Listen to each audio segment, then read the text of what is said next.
Happy Akshaya Tritiya. GRC jewellers Kanchipuram. Minnambalam நேயர்களுக்கு வணக்கம். நான் விஷால் பொலிவர். இன்றைய நேர்காணலில் நம்மோடு இணைந்திருக்கிறார் மதுரை மக்களவை உறுப்பினர் மரியாதைக்குரிய சு வெங்கடேசன் அவர்கள். வணக்கம் தோழர். வணக்கம் தோழர். தோழர், நேற்று நம்ம பார்த்தோம்னா நாடாளுமன்றத்துல 131வது சட்ட திருத்தம் கொண்டு வந்திருக்காங்க. அதுல டீலிமிட்டேஷன் மற்றும் பெண்களுக்கான இடஒதுக்கீடு 33% கொண்டு வந்தாங்க. ஆனா நேற்று மக்களவையில அது தோல்வியில முடிஞ்சிருக்கு.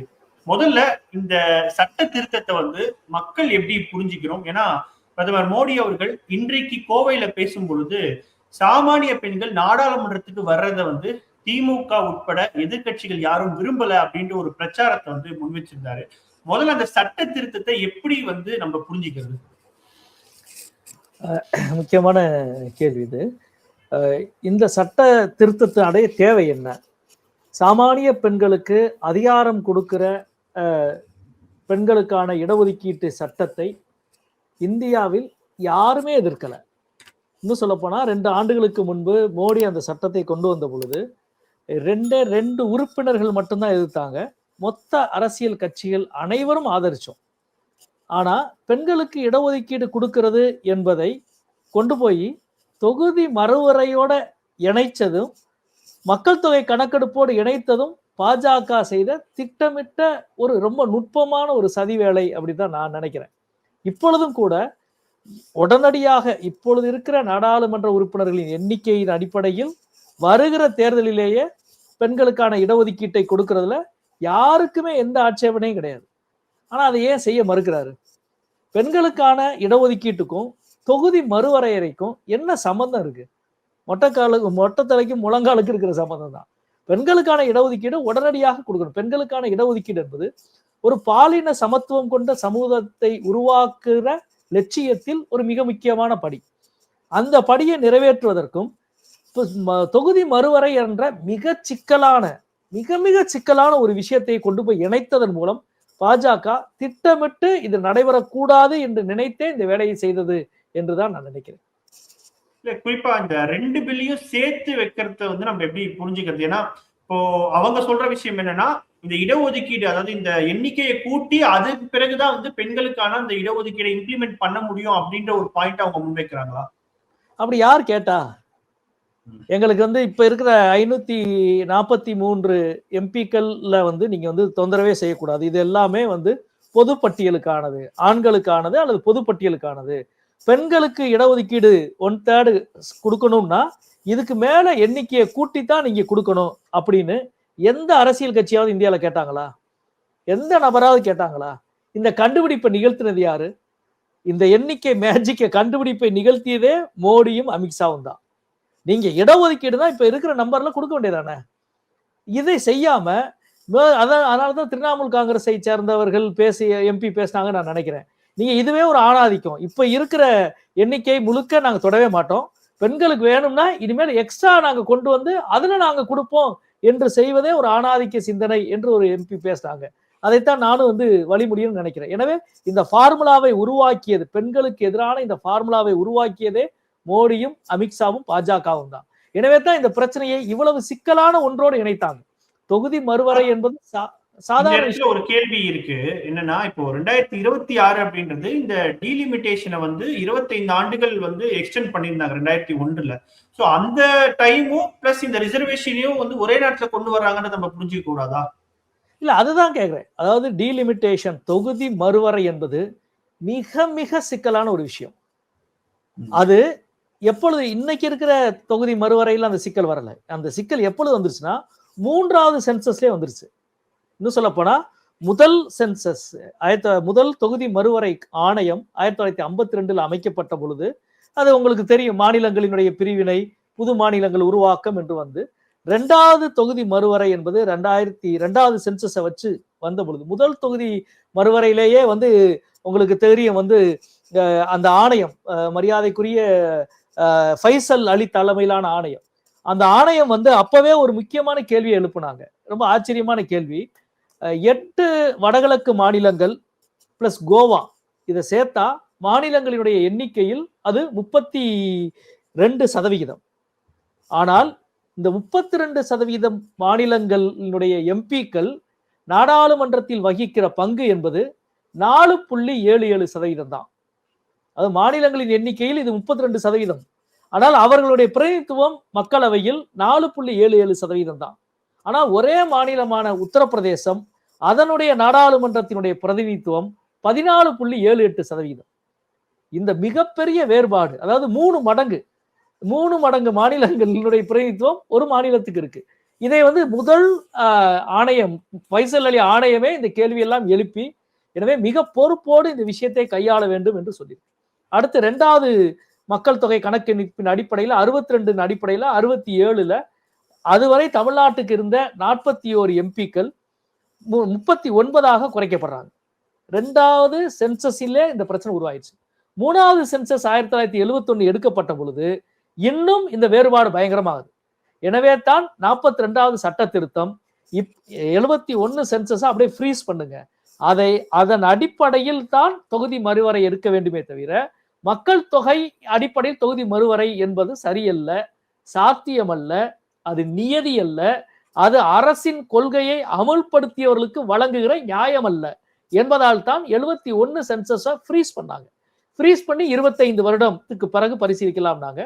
திருப்பி 2001 வாஜ்பாய் அரசு மீண்டும் அதை ஃப்ரீஸ் பண்ணதே வச்சு மீண்டும் 25 வருடத்துக்கு பிறகு பார்த்துக்கொள்ளலாம்னாங்க. இப்ப 25 வருடம் வந்துருச்சு, 2026 வந்துருச்சு. இப்ப என்ன கேள்வினா, 50 வருடம் தீர்வு காணாத ஒரு பிரச்சனையை நீங்க இப்போ திருப்பி அதனுடைய மூட்டை அவுக்குறீங்க இல்லையா, அந்த அலிபாபா குகையை திறக்கிறீங்க அப்படின்னா எவ்வளவு பொறுப்புணர்ச்சியோட எவ்வளவு நிதானமான ஆய்வோடு அதை செய்யணும். 50 வருட பிரச்சனையை 50 மணி நேரத்துக்கு முன்னாடி ஒரு மசோதாவா கொடுத்து அதை கொண்டு போய் பெண்கள் இடஒதுக்கீட்டு மசோதாவோடு இணைத்து, இதுல பெண்கள் இடஒதுக்கீடு மசோதா இணைக்க வேண்டிய இடமே இல்லையே. எனவே திட்டமிட்டு செய்த ஒரு ரொம்ப நுட்பம், அதாவது பெண்கள் இடஒதுக்கீடு என்ற கேடயத்தை வைத்து தென் மாநிலங்களின் மீதான மிகப்பெரிய வஞ்சகத்தை செய்ய இவர்கள் துணிந்தார்கள், இவர்கள் திட்டமிட்டார்கள் என்பதுதான் உண்மை. 50 ஆண்டு கால பிரச்சனைன்னு நீங்களே சொல்றீங்க, அது இப்போ கூட தீர்த்து வைக்க கூடாதா? அப்போ கண்டிப்பா தீர்க்கணும். அது எவ்வளவு முக்கியமானதுங்க. அதுக்கு தீர்க்கிறதுக்கு தான் வழியா? நீங்க அதுக்கு ஒரு சர்வகட்சி கூட்டம் போடலாம், அல்லது மாநில முதலமைச்சர்கள் கூட்டம் போடலாம். நான் கேட்கிறேன், 1929 அமெரிக்காவினுடைய செனட் சபை நம்பர் முடிவாச்சு. இன்னைக்கு 100 வருஷம் ஆச்சு. அமெரிக்காவின் மக்கள் தொகை அன்றிலிருந்து இன்றைக்கு 3 மடங்கு அதிகமாயிருக்கு. 3 மடங்கு அதிகமானாலும் அந்த எண்ணிக்கையை அவங்க மாற்றவே இல்லை. உலகின் பல நாடுகள் அந்த எண்ணிக்கையை மாற்றலை. ஏன்னா மாற்றினால் இந்த ஒரு நாட்டினுடைய பிரதிநிதித்துவம் சார்ந்த, மொழி சார்ந்த, பண்பாடு சார்ந்த, ஏற்ற இறக்கங்கள் சார்ந்த பல கேள்விக்கு ஒரு பொதுவான விடையை காண்பது என்பது முக்கியமானது. ஒரு முக்கியமான உதாரணம் இருக்கு, அந்த உதாரணத்தை நான் சொல்லணும்னு நினைச்சேன். பாராளுமன்றத்திலே என்னுடைய பேச்சுல நான் கோடிட்டு காட்டணும்னு நினைச்சேன், அது மிஸ் ஆயிடுச்சு. ஒரு அணை கட்டப்படுகிற பொழுது அந்த அணையினுடைய உச்சபட்ச நீர் கொள்ளளவு என்பது முடிவு செய்யப்பட்டோம். 110 அடி தான் இந்த அணையினுடைய நீர் கொள்ளளவு என்று முடிவு செய்யப்பட்டோம். அதுக்கு பிறகு ஒரு 40-50 வருஷம் கழிச்சு இந்த அணைக்கு புதிதாக கேட்ச்மெண்ட் ஏரியால இருந்து நிறைய தண்ணி வருது, எனவே கொள்ளளவை உயர்த்தி கொள்ளலாம் என்று நீங்க முடிவு செய்யவே முடியாது. கொள்ளளவை உயர்த்தினால் அணை உடைந்து விடும், அணை சிதைந்து விடும். அப்படித்தான் இந்திய ஜனநாயகத்துடைய இந்த எண்ணிக்கை என்பது ஃப்ரீ செய்யப்பட்டிருக்கு. இதை மாற்றணும்னா எப்போ மாற்றலாம் என்ற கேள்வி ரொம்ப ரொம்ப முக்கியமானது. அந்த கேள்விக்கு தான் நான் நாடாளுமன்றத்தில் ஒரு முக்கியமான ஒரு குறிப்பை சொன்னேன். தமிழக அரசு கடந்த ஆண்டு ஒரு மத்திய மாநில அரசியலினுடைய உறவை பற்றி ஆய்வு செய்ய ஒரு உயர்மட்ட குழுவை அமைத்தது. நீதிபதி ஜோசப் குரியன், அசோக் வரதன், அதே போல நாகநாதன் கொண்ட உயர்மட்ட குழு. அந்த உயர்மட்ட குழு தன்னுடைய முதல் பார்ட் ஆய்வு ரிப்போர்ட்டை கொடுத்துருக்கு. போன மாசம் தான் வந்துச்சு.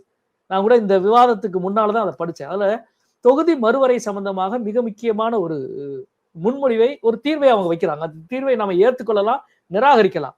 ஆனால் அது தீர்வு ரொம்ப முக்கியமான ஒரு கருத்து. அவங்க என்ன சொல்றாங்கன்னா, அடுத்த 100 வருஷத்துக்கு இதை நீங்க டச் பண்ணவே கூடாது அப்படின்றாங்க. ஏன்? இப்ப பிராக்டிக்கலாவே இப்ப 50 வருஷம் நம்ம அதை தொடவே இல்லை, அடுத்த 100 வருஷம் ஏன் தொடக்கூடாது என்ற கேள்வி.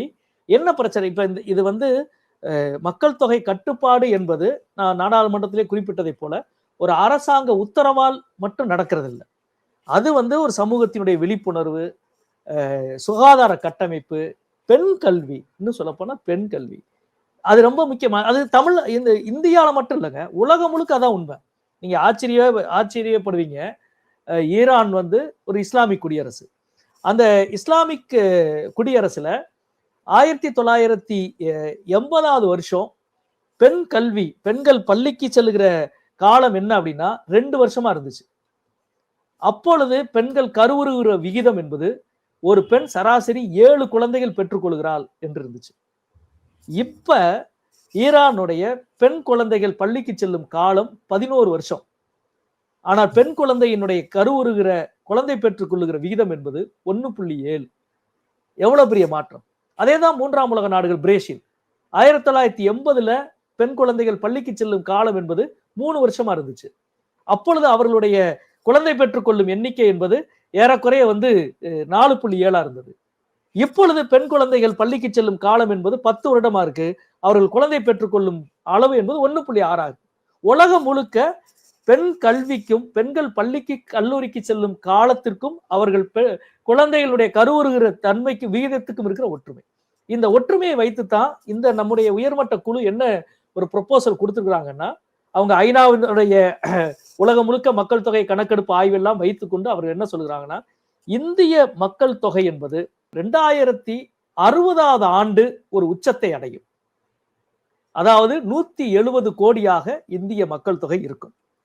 அப்பொழுது வட இந்தியாவினுடைய நம்ம ஏற்கனவே சொன்னோம் இல்லையா, கருவுறுதல் விகிதம் என்பது தேசிய சராசரியான 2.1 2.10 வட இந்திய மாநிலங்கள் அடையும்.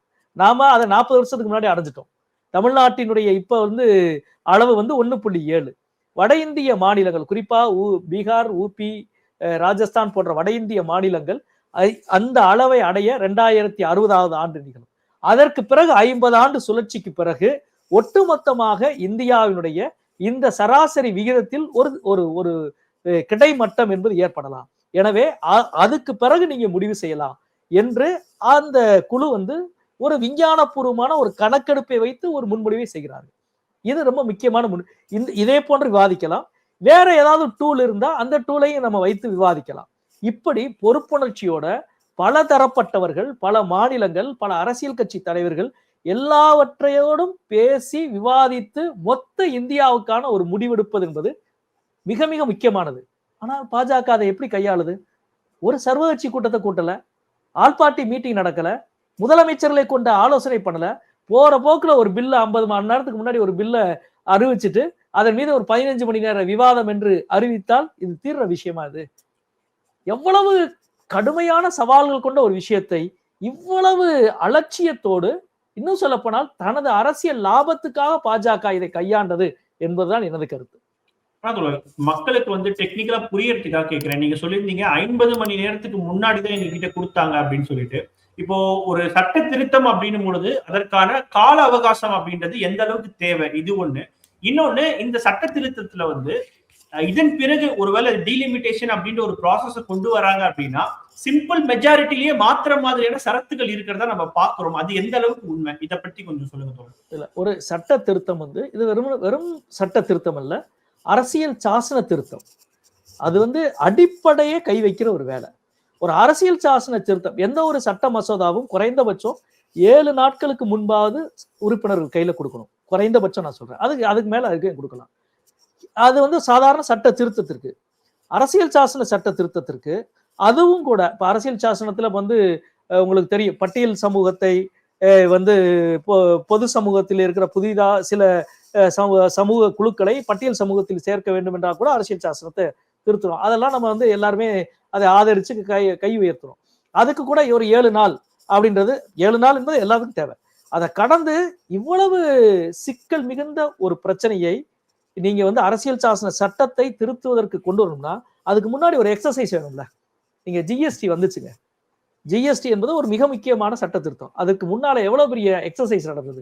ஏறக்குறைய 2-3 ஆண்டுகள் ஜிஎஸ்டி குழு போட்டு பல மாநிலங்களினுடைய நிதியமைச்சர்கள் அந்த குழுல பங்கெடுத்து, இன்னும் சொல்ல போனால் எதிர்கட்சியினுடைய ஆளுகிற மாநிலங்களினுடைய நிதியமைச்சர்கள் தான் அந்த குழுக்கே தலைமை தாங்குறாங்க. இப்படி பல குழுக்கள் போட்டு ஒரு பெரிய எக்ஸசைஸ் பண்ணி நடந்தது. நான் இன்னொரு விஷயத்த சொல்லவா, இந்த பெண்களுக்கான இடஒதுக்கீடு என்ற இதனுடைய முக்கியமான முதல் துவக்கம் கீதா முகர்ஜியுடைய குழு. 1997 அமைக்கப்பட்ட கீதா முகர்ஜி குழு தான் முதலில், அது ஒரு ஜாயிண்ட் பார்லிமெண்ட் கமிட்டி, நாடாளுமன்ற கூட்டுக்குழு. 31 உறுப்பினர்கள் அந்த நாடாளுமன்ற கூட்டுக்குழுல இருக்கிறாங்க. அதுல கீதா முகர்ஜி எம்பி தான் வந்து சேர்மன். அவங்க இந்திய கம்யூனிஸ்ட் கட்சியினுடைய மிக முக்கியமான தலைவர். அந்த குழுல திமுகவின் சார்பில் இடம்பெற்றவர் மரியாதைக்குரிய NVM சோமு அவர்கள். மார்க்சிஸ்ட் கட்சி சார்பில் இடம்பெற்றவர்கள் சுசிலா கோபாலன் அவர்கள். பாஜக சார்பில் இடம்பெற்றவர் மரியாதைக்குரிய உமா பாரதி அவர்கள். நீங்க ஆச்சரியப்படுவீங்க, அந்த குழுவினுடைய ஃபைண்டிங் தான் 33% சட்டமன்ற நாடாளுமன்றத்தில் பெண்களுக்கு இடஒதுக்கீடு கொடுக்க வேண்டும் என்பது அந்த குழு, நாடாளுமன்ற கூட்டுக்குழு கொடுத்த பரிந்துரை தான். அதுல இருந்தா இது ஆரம்பிக்குது. 96 இருந்தா அதை அமல்படுத்துறதா இவ்வளவு நடந்துகிட்டு இருக்கு. அந்த கூட்டுக்குழுல பாஜகவின் சார்பில் பங்கெடுத்த உமா பாரதி மட்டும் டிசன்ட் நோட், மாற்று கருத்தை பதிவு செய்து தனது அறிக்கை கொடுத்திருக்காங்க. அவங்க என்ன தெரியுமா சொல்லியிருக்காங்க, இது பெண்களுக்கு இடஒதுக்கீடு கொடுத்தால் மட்டும் பத்தாது, ஓபிசி இதர பிற்படுத்தப்பட்டவர்களுக்கென்று இதில் உள்ஒதுக்கீடு வேண்டும், தனி ஒதுக்கீடு வேண்டும் என்று தனது டிசன்ட் நோட்டோட கொடுத்திருக்கிறாங்க. இன்னைக்கு சமாஜ்வாதியும் காங்கிரசும் எதிர்கட்சிகளும் என்ன சொல்றாங்களோ அதைத்தான் அன்னைக்கு பாஜக அந்த குழுவிலே பதிவு செய்திருக்கு. இது நாடாளுமன்ற ரெக்கார்ட்ல இருக்க உண்மை.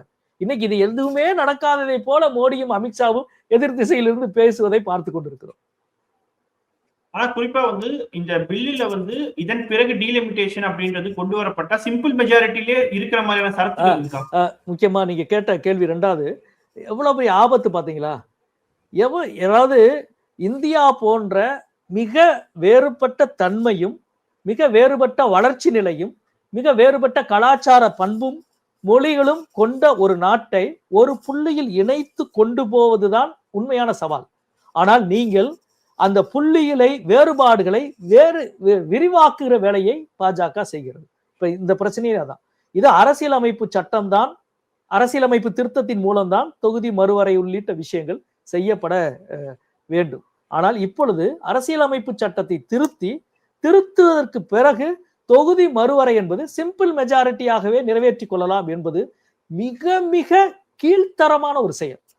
நீங்க பெண்களுக்கு இடஒதுக்கீடு கொடுப்பதல்ல உங்கள் நோக்கம், மெயின் சுவிட்சவே பிடுங்கிறதா உங்க நோக்கம். பெண்களுக்கு இடஒதுக்கீடு என்ற சீல்டை பயன்படுத்தி இனிமேல் நீங்க இப்ப 2 இடஒதுக்கீடு தொகுதி மறுவரை நடந்திருக்கு. ஒன்னு காஷ்மீர்ல இவங்க பண்ணிருக்காங்க, இன்னொன்னு அசாம்ல இவங்க பண்ணிருக்காங்க.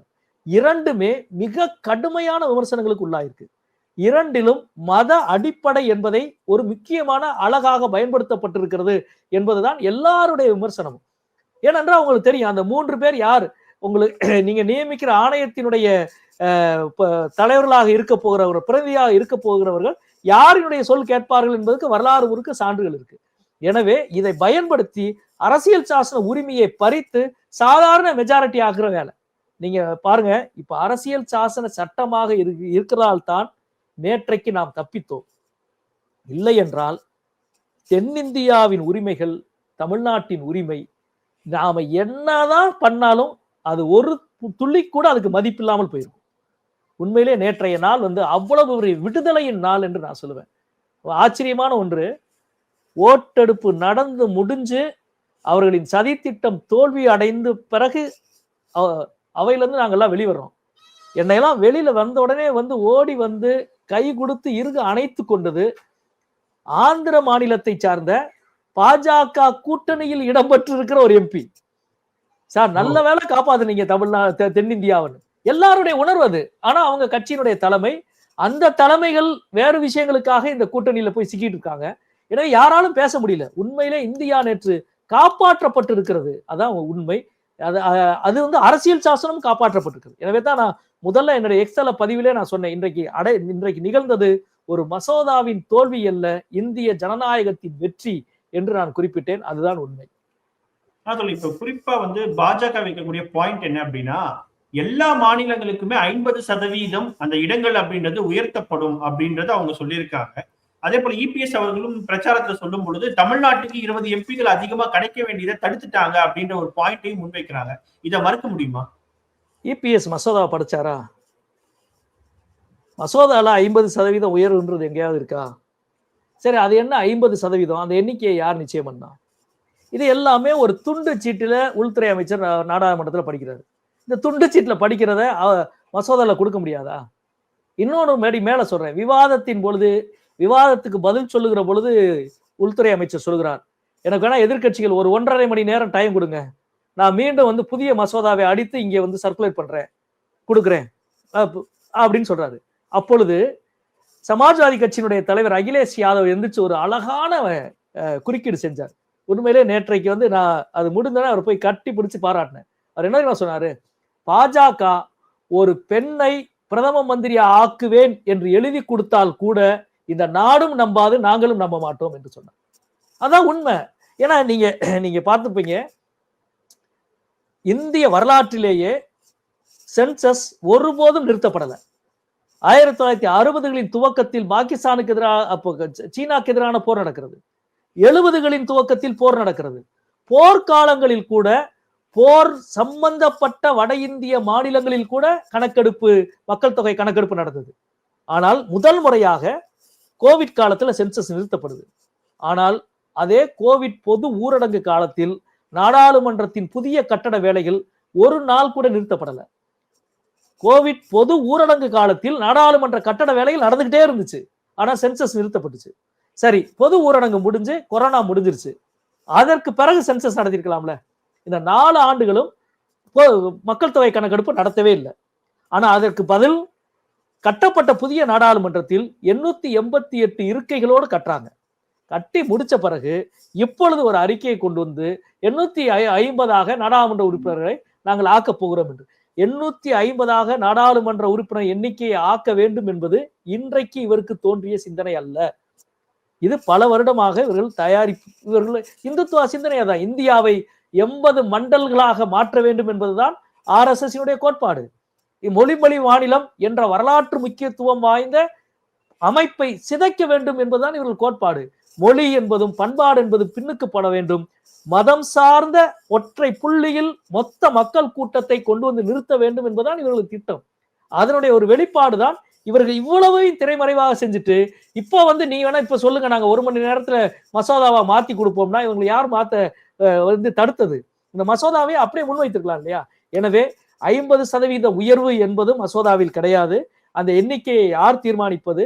800க்கும் மேற்பட்ட உறுப்பினர்களை கொண்ட ஒரு மக்களவை எப்படி ஆரோக்கியமான விவாதத்துக்குரிய ஒன்றாக இருக்கும்? உலகத்திலேயே மிக பெரிய மக்களவை இன்றைக்கு நாம் இருக்கிற மக்களவை தான்.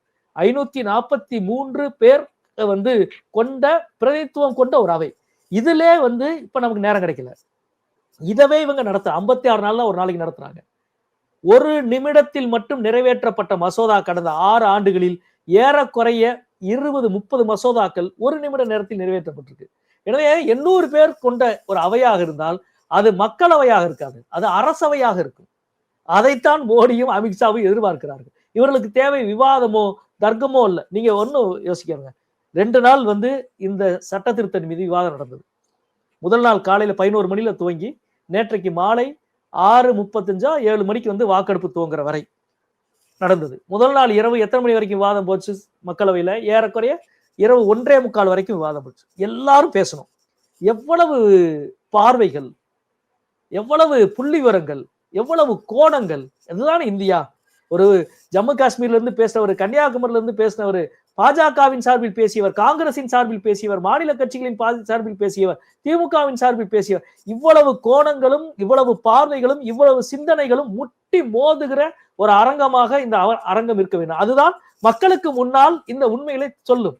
ஆனா இவங்க கூட்டத்தை கூட்டுறதில்லை, நடத்துறதே இல்லை. இதை இன்னும் 800 மாத்தினா என்ன ஆகும் என்பது கேள்வி. ஆனால் இதையெல்லாம் பொறுப்போடு கையாள வேண்டும் என்பதுதான் நம்முடைய முக்கியமான வேண்டுகோள் என்பதுதான். ஓகே, இறுதியா ஒரு கேள்வி என்னன்னா, இப்போ இந்த சட்ட திருத்தம் வந்து தோல்வி அடைஞ்சது இல்லையா, எதிர்கட்சிகளினுடைய ஒற்றுமை அப்படின்றது எப்படி இருந்துச்சு? இது ஒண்ணு. இன்னொன்னு, உத்தரப்பிரதேசத்தை சேர்ந்த சமாஜ்வாடி கட்சி வந்து இந்த சட்டத்துக்கு எதிராக வாக்களிச்சது அப்படின்றது ரொம்ப ஆச்சரியமா பார்க்கப்படுது. ஏன்னா இந்த டீலிமிட்டேஷனால உத்தரப்பிரதேசம் தான் மிகப்பெரிய அளவுக்கு பயனடைய போறாங்க. சோ அவங்க எந்த பாயிண்ட் ஆஃப் வியூல இதை ஆதரிச்சாங்க? இதை பற்றி சொல்லுங்க. ரொம்ப முக்கியமானது. ஒண்ணு வந்து எதிர்கட்சிகளுடைய ஒற்றுமை. உண்மையிலே வந்து ஒரு பிரமிக்கத்தக்க ஒற்றுமையை நாங்க வந்து அவையில கண்டால் கண்டோம். அது ஒவ்வொருவருக்கும் அவ்வளவு துடிப்பு இருந்தது. யார் ஆப்சென்ட் ஆயிடக்கூடாது. இன்னும் சொல்ல போனா முதல் நாள் ஓட்டெடுப்பு, இந்த சட்டத்தை அறிமுக நிலையிலே எதிர்த்த பொழுது வாக்கெடுப்பு நடந்துச்சு. அந்த வாக்கெடுப்பினுடைய எண்ணிக்கையும் நேற்றைக்கு நடந்த எண்ணிக்கைக்கு இடையில மிகப்பெரிய வித்தியாசம் இருக்கு. நீங்க பார்த்திருப்பீங்க. ஏன்னா பலர் வந்து முதல் நாள் வந்து வரல. இந்த அரசு இந்த சட்டத்தை இன்றைக்கு கொண்டு வந்ததுக்கு காரணமே அதுதான். தமிழ்நாட்டினுடைய எம்பிக்கள் 40 பேரும் எதிர்கட்சி எம்பிக்கள், தமிழ்நாடு புதுச்சேரியில் 40 பேரும் 39 பேரும் தேர்தல் களத்தில் இருப்பாங்க. அதே போல மேற்கு வங்காளத்தினுடைய எம்பிக்கள், திரிணாமுல் காங்கிரஸினுடைய எம்பிக்கள், காங்கிரஸுடைய எம்பிக்கள் எல்லாரும் தேர்தல் களத்தில் இருப்பாங்க. இவங்க பெரும்பாலும் வரமாட்டாங்க. இதெல்லாம் கணக்கில் வைத்துக் கொண்டுதான் அவர்கள் அதை கொண்டு வந்தாங்க. ஆனா எல்லாரையும் வர வைக்கிறதுக்கான வேலை, எல்லாரும் அரங்கத்தில் வைக்கிறதுக்கான வேலை. இன்னும் சொல்ல போனா மதியத்துக்கு அநேகமா யாருமே நேற்றைக்கு மதியம் சாப்பிட அவங்க வீட்டுக்கு போயிருக்க மாட்டாங்க. எல்லாருமே கேன்டீன்ல தான் சாப்பிட்டோம். எல்லாருமே வெளியில போயிடும். ஒருத்தர் 2 பேர் வெளியில போனா கூட ஓட்டெடுப்பு ஆரம்பிக்க போது வாங்க என்று ஒவ்வொரு கட்சியும் மற்ற கட்சியை சேர்ந்த தலைவர்களை பார்த்து, உங்களுடைய எம்பிக்கள் எல்லாம் இருக்கிறாங்களா, யாரும் ஆப்சென்ட் ஆகலையே, யாரும் வெளியில போறே என்று நான் பார்த்த காட்சி என்ன தெரியுமா? காங்கிரஸ் சமாஜ்வாதியை கேட்குது, சமாஜ்வாதி தலைவர் எங்களை கேட்கிறாரு, கம்யூனிஸ்டுகளை கேட்கிறாரு. நாங்க போய் இன்னொரு கட்சியை ஒவ்வொருத்தரும் மாறி மாறி மாறி கேட்டுக்கிட்டே இருந்தோம், அலர்ட் பண்ணிட்டே இருந்தோம். இப்படி ஒரு ஒற்றுமை. இந்த ஒற்றுமைக்கு பின்னால் இருப்பது இந்த நாட்டினுடைய ஜனநாயகத்துக்கு எதிராக பாஜக கொண்டு வந்திருக்கிற இந்த சதியை வீழ்த்த வேண்டும் என்ற ஒற்றுமை தான். இந்த ஒற்றுமையில மிக முக்கியமாக பங்காற்றியதில் மாண்புமிகு தமிழக முதல்வர் மு.க. ஸ்டாலின் அவர்களை நாம் சொல்ல வேண்டும். ஒரு வருடத்துக்கு முன்பே இந்த ஆபத்துக்கு எதிரான ஒரு பெரும் கூக்குரல் தமிழ்நாட்டிலிருந்து எழும்பியது. அந்த குரலினுடைய வடிவம் தான் தமிழ்நாட்டில் அனைத்து கட்சி கூட்டம் கூட்டியது. தென் மாநில முதலமைச்சர் கூட்டத்தை அவர் கூட்டினார். நான் இப்பொழுது சொன்னதை போல ஒரு உயர்மட்ட commission, state and central relationship பத்தின ஹையர் லெவல் கமிஷன் அமைத்தது, அதனுடைய ரிப்போர்ட்டை பண்ணது. இவ்வளவுக்கும் பிறகு மசோதா தாக்கல் ஆகிற அன்றைக்கு தமிழ்நாட்டில் மசோதாவை எரித்து ஒரு கருப்பு ஆடை அணிந்த ஒரு போராட்டத்தை அறைகூவல் விடுத்தது. இதில் மிக முக்கியமான பங்கு தமிழக முதல்வருக்கு உண்டு என்பது முக்கியமானது. இது எதிர்க்கட்சியினுடைய ஒற்றுமை சார்ந்த விஷயம். 2வது, நீங்க சொன்ன மாதிரி 2 பேர் ஆச்சரியமாக இதுல நடந்துக்கிட்டாங்க. அது மிக முக்கியமானது மரியாதைக்குரிய அகிலேஷ் யாதவ் உடைய பங்களிப்பு. அவர் நாடாளுமன்றத்தில் இருந்தது, எதிர்த்து வாக்களித்தது. இன்னும் சொல்ல போனா பாஜகவுடைய முழு டார்கெட்டாக ஊபி தான் இருக்கு, அகிலேஷ் யாதவ் தான் இருக்கிறாரு. அடுத்த 2 ஆண்டுகளில் சட்டமன்ற தேர்தலை சந்திக்க போகிறார். இங்க முக்கியமான கேள்வி என்ன வருதுன்னா, இந்த மசோதாவை இப்ப சென்சஸ் ஆரம்பிச்சாச்சு. ஆரம்பிக்கிறதுக்கு முன்னாடி இவங்க சொல்லியிருந்தா கூட பரவாயில்ல. மக்கள் தொகை கணக்கெடுப்பு ஆரம்பித்த பிறகு இவர்கள் ஏன் இதை கொண்டு வருகிறார்கள்? தொகுதி மறுவரையை மக்கள் தொகை கணக்கெடுப்பு ஆரம்பித்த பிறகு தொகுதி மறுவரையை பத்தி பேச வேண்டிய காரணம் என்ன? இந்த முடிச்சுதான் முக்கியமான முடிச்சு. இந்த முடிச்சு என்னன்னா, இப்பொழுது நடக்கிற மக்கள் தொகை கணக்கெடுப்பு இந்திய வரலாற்றில் சுதந்திரத்துக்கு பிறகு முதல் முறையாக ஜாதி வாரியான கணக்கெடுப்பும் சேர்த்து நடக்கிறது. சாதி வாரியான கணக்கெடுப்பு வந்துவிட்டால், அதனுடைய முடிவுகள் வெளிவந்தால் நிச்சயமாக இதர பிற்படுத்தப்பட்டவர்களுக்கான எண்ணிக்கை, அது சார்ந்த உரிமை குரல், அதற்கான ஒதுக்கீடு என்பது மிக பிரதானமான விஷயமாக முன்னுக்கு வரும் வட இந்தியாவில்.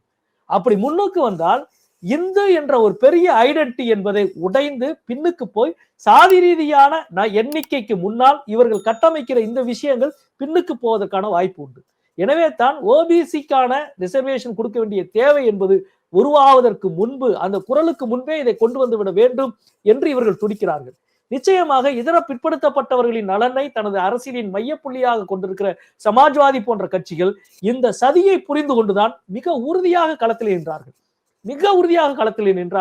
அதுதான் மிக முக்கியமானது.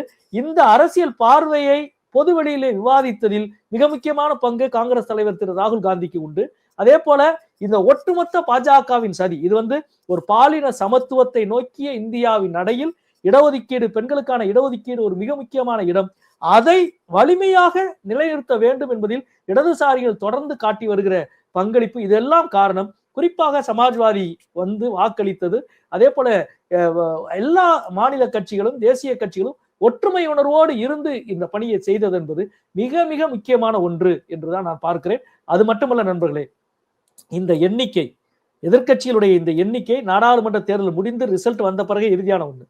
ஆனா எந்த அடிப்படையில் பாஜக, மோடியும் அமித்ஷாவும் இந்த சட்டத்தை கொண்டு வந்தார்கள் என்றால், வழக்கம் போல தங்களது திருகுதாளங்களை, தங்களது குறுக்கு வழிகளை எல்லாம் செய்து இதை நிறைவேற்றிவிட முடியும் என்று நம்பினார்கள். எல்லா காலங்களிலும் ஒரு குறுக்கு வழிகள் அவர்களுக்கு பயன்படாது என்பதுதான். அதை தாண்டி உண்மை என்னென்றால், உயர்ந்த லட்சியங்களுக்கு குறுக்கு வழிகள் கிடையாது. பெண்களுக்கான இடஒதுக்கீடு என்ற மிக உயர்ந்த லட்சியத்தை நேர்வழியில் தான் அடைய முடியும். அதை அவர்களுக்கு பழக்கம் இல்லை நேர்வழியிலே போய் அடைந்து. அதுதான் நாடாளுமன்றத்திலும் நடந்தது. அந்த தோல்வியின் மூலம் பாஜக பாடம் கற்றுக்கொள்ள வேண்டும். பெண்களுக்கான இடஒதுக்கீட்டை இப்பொழுது இருக்கிற எண்ணிக்கையிலேயே நிறைவேற்ற வேண்டும் என்பதுதான் எங்க எல்லோருடைய கருத்து.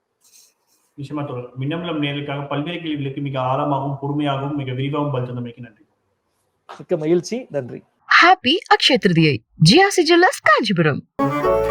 மின்னம்பலம்.com தமிழின் முதல் மொபைல் பத்திரிகை.